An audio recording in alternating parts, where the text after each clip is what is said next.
धामणा येथील चामुंडी एक्सप्लोझिव्ह कंपनीत झालेल्या भीषण स्फोटातील बळींची संख्या आता 8 वर पोहोचली आहे.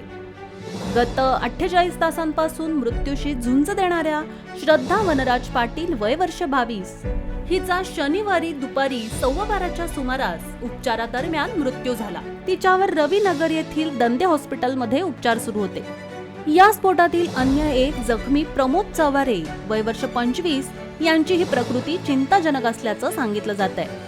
गुरुवारी दुपारी 12:15च्या सुमारास नागपूर अमरावती महामार्गावरील धामणा येथील चामुंडी एक्सप्लोझिव्ह कंपनीत भीषण स्फोट झाला होता. या कंपनीत गन पावडर पासून सेफ्टी फ्यूज व मायक्रो प्रोकॉडचे उत्पादन केलं जात होतं. यात घटनास्थळी 6 जणांचा मृत्यू झाला होता, तर 3 गंभीर जखमींवर नागपुरात उपचार सुरू होते. शुक्रवारी रात्री दानसा मरस कोल्हे वय वर्ष 26 याचाही उपचारादरम्यान मृत्यू झाला होता.